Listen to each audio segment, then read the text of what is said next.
রাতে শুয়ে ও ব্রা গায়ে উন্মুক্ত হয়ে হুট করে আমার বুকের উপর শুয়ে পড়ল। এবার আদরে গলায় বলল, ওই জয়, শুনছ? এই দিকে আমার রীতিমতো নেশা ধরে গেছে ওর অমন শরীর দেখে। তৎক্ষণাৎ হাত দিয়ে ওর পিঠ খামচে ধরে বলি, বলো বউ, তোমার বাবা মা আর ছোট বোন কিন্তু ভীষণ বিরক্ত করছে আমায়। সংসারটা যেহেতু আমাকেই তো সামলাতে হবে সব, তাই না? কিন্তু জানো, তারা দিচ্ছে না আমায় সামলাতে। ও তাই নাকি? তা কি কারণে এমন মনে হলো বউ? বউ আমার পাক্কা বুদ্ধিমতী। আমার ঠোঁটে ওর ঠোঁট ডুবিয়ে পাক্কা 5 মিনিট কিস করার পর বলল, এই যে আমি কি রান্না করব না করব সেটা আমার বিষয়, সেখানে তোমার আম্মু এসে ঘটায় বিপত্তি। আমার যা পছন্দ রান্না করে খাবো, কিন্তু উনার স্বামী ছোট মেয়ে কি পছন্দ করে সেটা রান্না করতে বলে। বলো, তাদের পছন্দে কেন রান্না করব আমি? আমি কি চাকর নাকি? হ্যাঁ, তাই তো, তুমি তো এবাড়ির বউ। কাল দিনটা দেখো তুমি, তারপর তোমাকে নিয়ে তোমার বাবার বাসায় যাব। আমার এমন কথা শুনে রিমি মুচকি হাসে আর মনে মনে বলে, যাক, আমাকে এত সহজে বশ করে ফেলল বুঝি।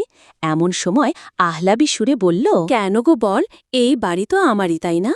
এক কাজ করি, তোমার বাবা মাকে বৃদ্ধাশ্রমে রেখে দিয়ে আসি, আর আমার বাবা মা ও ছোট ভাইকেই বাসায় নিয়ে আসি।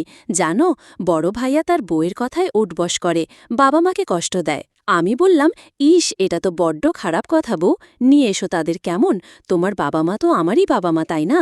তবে তার আগে তোমাকে নিয়ে যাব ওখানে, কেমন?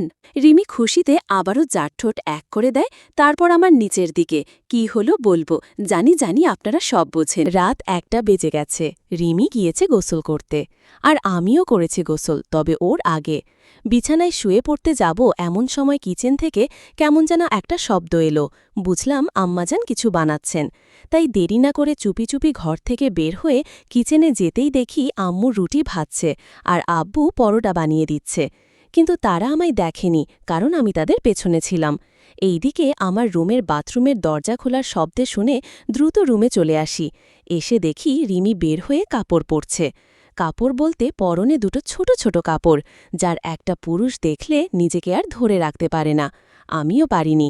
পেছন থেকে জড়িয়ে ধরে ওর চুল মিশ্রিত গলায় নাক ডুবিয়ে দেই, আর হাতটা ওর উঁচু 2 বক্ষের মাঝে ঢুকিয়ে দিয়ে চাপ দিতেই রিমি বলে ওঠে, এই ছাড়ো তো, অনেক হয়েছে, আর না, কাল তো বাবার বাসায় যাব, চলো ঘুমিয়ে পড়ি। আমি বউয়ের কথায় বললাম, ঠিক, চলো ঘুমিয়ে পড়ি। মনে মনে হাসলাম আর রিমিকে ছেড়ে দিয়ে পাশে চুপচাপ শুয়ে পড়লাম। রিমি বরাবরই ঘুমকাতুরে মেয়ে, একবার ঘুমালে তার ওঠার নামগন্ধ থাকে না। আমিও সেই সুযোগ ঘর থেকে বের হয়ে কিচেনে গিয়ে উপস্থিত হতেই আম্মু আব্বু দুজনেই চমকে ওঠেন। খেয়াল করলাম তাদের দুজনেরই হাত কাঁপছে। তাদের এই অবস্থা দেখে আমার ইচ্ছে করছিল নিজের গলায় নিজেই ছুরিটা চালিয়ে দেই। তবুও নিজেকে শক্ত করে বললাম, আরে আব্বু আম্মু, তোমরা এত রাতে পরোটা ডিম ভাজি করছো যে? আম্মু কিছু বলতে যাবে তার আগেই আব্বু বলে ওঠে, না, এমনি, তুই তো জানিসই আমি একটু ভোজন রসিক মানুষ। ঘুম পাচ্ছিল না, তাই আর কি, তোর আম্মুকে বলেছিলাম চলো জয়ের মা আজ পরোটা বানাই। তা আব্বু, আমার জন্য করেছ, আমিও খাবো কিন্তু। তারা আমার কথা শুনে হাসলেন। আমি জানি তাদের হাসার কারণটা কি। আব্বু ছিলেন ডিসো আর ওয়াইফাই ব্যবসায়ী। প্রতি শুক্রবার সকালে তিনি বের হতেন টাকা কালেকশন করতে, আর সকালে ভাত না খেয়ে পরোটা খেয়ে যেতেন।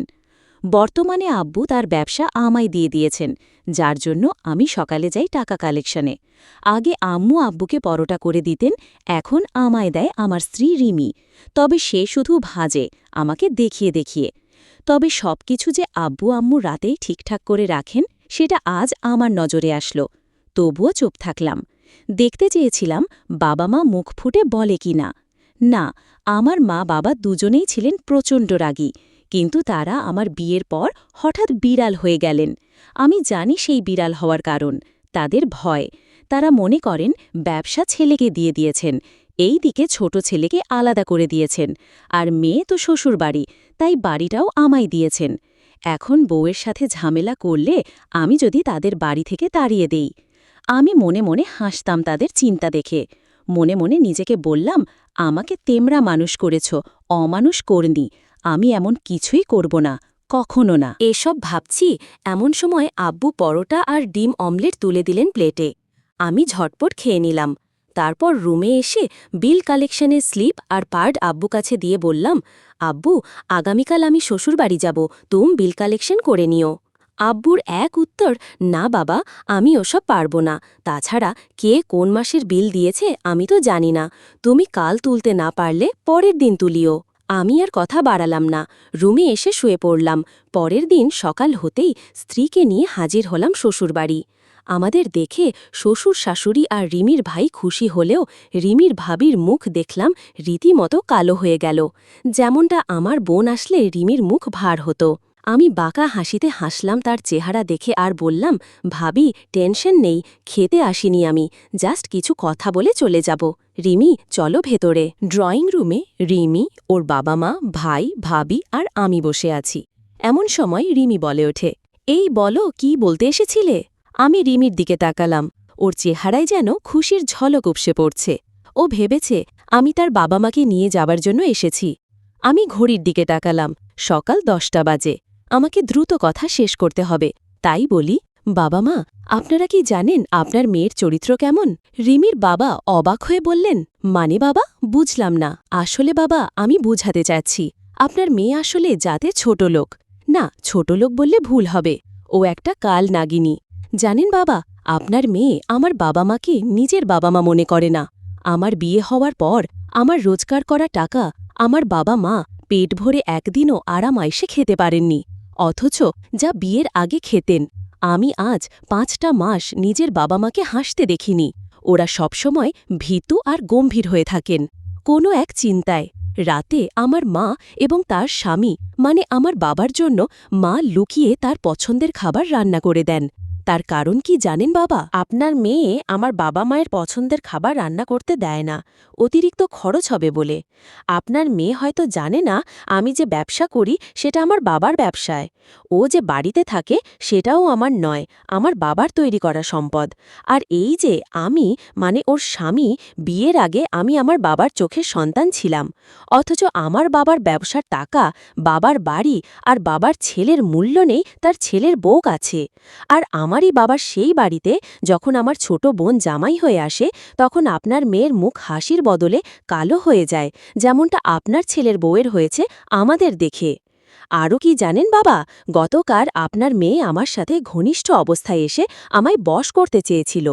আমিও ওর কথায় তাল মিলিয়ে ওর মনের ভিতরের কথাগুলো জানতে পারি। ও হয়তো ভেবেছিল আমি ওর কথায় বশ হয়ে গেছি। তখন সে বলেছিল আমার বাবা মাকে বৃদ্ধাশ্রমে রেখে আসতে। শুধু তাই নয়, আমার বাবা মাকে বিদায় করে আপনার মেয়ে আপনাদের, মানে আপনি, আপনার স্ত্রী এবং তার ছোট ভাইকে আমাদের বাসায় নিয়ে আসতে। তার কারণ হলো আপনার ছেলে তার বউয়ের কথায় উঠবস করে, আপনাদের দিনের পর দিন কষ্ট দেয়। তা শ্বশুরমশাই, বলুন তো, ছেলের বউয়ের কষ্ট কেমন লাগে আপনাদের? এক নাগাড়ে কথা বলে আমি তাকালাম রিমির ভাইয়ের দিকে। তিনি চেয়ে আছেন তার স্ত্রীর দিকে। রিমির ভাইয়ের চোখ দুটোই টকটকে লাল হয়ে গেছে, কপালের রগ স্পষ্ট ফুটে উঠেছে। এমন সময় রিমির মা কাঁদতে কাঁদতে বললেন, বাবা, নিজের ছেলেকে না খাইয়ে কোনোদিন খাইনি। ছেলে যা খেতে চেয়েছে তা খাইয়েছি। ভেবেছিলাম আজ খেলে খেয়ে যাক, যখন আমরা বুড়াবুড়ি হব তখন ছেলের বউকে বলবো, মা, আমি এটা খাবো, ওটা খাবো। তখন আমার বৌমাও আমাদের রান্না করে খাওয়াবে। কিন্তু দেখো, সময়ের সাথে সব উল্টো হয়ে গেল। ছেলে বড় বড় মাছ আনলেও আমরা বুড়াবুড়ি পেলাম বড় মাছের লেজের অর্ধেক অংশ। ভাত দিত মেপে মেপে। বিশ্বাস করো, ওমন মাছ জীবনে আমি আমার শাশুড়িকে দেয়নি। যদিও তিনি আমার সাথে খুব খারাপ আচরণ করতেন, যা বলে বুঝাতে পারবো না, তবুও তাকে অসম্মান করিনি। আর আজ দেখো, আমি আমার ছেলের বউকে বেশি ভালোবাসি। আমি যা কষ্ট পেয়েছি শাশুড়ির থেকে তা তাকে দিতে চাইনি বলেই আজ আমাদের এই দশা। তবুও মুখ ফুটে ছেলেকে বলিনি এসব। আর বললেও বা কি হতো, আমার ছেলে তো বউ সোহাগা, প্রেম করে বিয়ে করেছে সে। নিজের মায়ের মুখ থেকে এমন কথা শুনে রিমির ভাই তার স্ত্রীর দুটে তাকিয়ে বলল, তুই আজ বেঁচে গেলি রিয়া, তোর পেটে শুধু আমার সন্তান বলে, তোকে ভালোবাসি বলে এই নয়, তুই আমার আড়ালে এসব করে বেড়াবে আমার বাবা মায়ের সাথে। জানিস তো তুই কোন ঘর থেকে এসেছিস? পান্তা পেলে লবণ হতো না, তোর বৃদ্ধ বাবা মাকে আমি সবসময় সহযোগিতা করেছি। বিয়ের আগে বাজারে গেলে মাছ মাংস সব কিছু দুটো কিনতাম, একটা তোর বাবার বাড়ি আর একটা আমার বাড়ি আনতাম। আমি তোর বাপমাকে খেতে দিতাম। কথাটা বলে রিমির ভাই উঠতে যাবে, অমনি রিয়া তার পায়ে পড়ে মাপ চাইতে শুরু করে দিল। কিন্তু রিমির ভাই তাকে লাথি দিয়ে দূরে ফেলে দেয়। তৎক্ষণাৎ রিমির বাবা মা ছেলেকে সরিয়ে দিয়ে তাদের বৌমাকে তুলে নিয়ে তাদের রুমে চলে যান। এইদিকে রিমি আমার দিকে এগিয়ে আসতেই আমার শরীরের সমস্ত শক্তি দিয়ে ওকে একটা থাপ্পড় মেরে বলি, তোর পেটে তো আর আমার বাচ্চা নেই, তাই তোকে এক্ষুনি ছেড়ে দিলাম, চলি আর ফিরিস না আমার বাবার বাসায়। কথাটা বলে বের হয়ে আসতে থাকি। আমি পেছনে আর ফিরে তাকাইনি। জানি এই রিমি আমার আগেই বাসায় চলে যাবে, গিয়ে হয়তো অনুতপ্ত হয়ে ক্ষমা চাইবে আব্বু আম্মুর কাছে, তারাও হয়তো ক্ষমা করে দিবেন। তাই আমি নিশ্চিন্তে কালেকশন করে জুম্মার নামাজের আগে বাসায় ফিরতেই দেখি বোন এসেছে তার জামাইকে নিয়ে। কিচেনে চোখ বুলিয়ে দেখি মা রান্না করছেন। তবে কি রিমি আসেনি? না, আসলে নাই। তবুও বাবা মার মুখে হাসি দেখে ভালো লাগছে আমার, শান্তি পাচ্ছি খুব। ঘাম নিয়ে রুমে ঢুকতেই কেউ একজন আমার মুখের সামনে এক গ্লাস পানি বাড়িয়ে দেয়। চোখ তুলে তাকালাম, দেখলাম রিমি। পাগলিটাকে দেখে শান্তির মাত্রা দ্বিগুণ হয়ে উঠল আমার। হাত থেকে গ্লাসটা নিয়ে টেবিলে রেখে গম্ভীর স্বরে বললাম, এখানে তুই আবার এসেছিস? রিমি মাথাটা নিচু করে বলল, ভাইয়াকে তো দেখলে ভাবির পেটে তার সন্তান বলে ছেড়ে দেননি, তাহলে তুমি কেন এমন করছো? আমিও তো তোমার সন্তানের মা হতে চলেছি। আমি মনে মনে হাসলাম ওর কথা শুনে। টেবিলে রাখা শরবতের গ্লাস হাতে নিয়ে খেয়ে নিলাম নিমিষেই। এবার রিমির দিকে তাকালাম, দেখলাম ওর গালে 5 আঙুলের দাগ বসে গেছে। তবুও আমি ওর দিকে শক্ত চোখে তাকিয়ে আবারও বললাম, জীবনে আর ভুল করতে যেও না, তাহলে এই আমি তোমাকে কখনো ক্ষমা করব না। রাতে বাবা মা, বোন ও তার জামাই এবং আমি খেতে বসেছি। রিমি আমাদের খুব সুন্দর হাতে বেড়ে দিচ্ছে। হঠাৎ মা বলে উঠলেন, বৌমা, তুমিও আমাদের সাথে খেতে বসো। রিমি আমার দিকে ভয় সংকোচতায় তাকালো। এবার মাথা নাড়িয়ে বলল, না মা, আপনারা খেয়ে নেন, আমি পরে খেয়ে নেব। ও ভয় পাচ্ছে আমাকে। মা এবার উঠে গিয়ে বৌমাকে জোর করে বসালেন। রিমি চোখ দুটো মুহূর্তে জলে ভিজে গেল। এইদিকে আমি আবারও হাসলাম আর মনে মনে নিজেকে বললাম, এটা কেবলই রিমির চোখের জল নয়, এটা রিমির পরিবর্তন। এরকম নিত্য নতুন গল্প পেতে ফেসবুক থেকে দেখে থাকলে পেজটি ফলো করুন আর ইউটিউব থেকে দেখে থাকলে চ্যানেলটি সাবস্ক্রাইব করুন। আজকে এখান থেকে বিদায় নিচ্ছি, অন্য কোনো গল্পে দেখা হবে। ধন্যবাদ।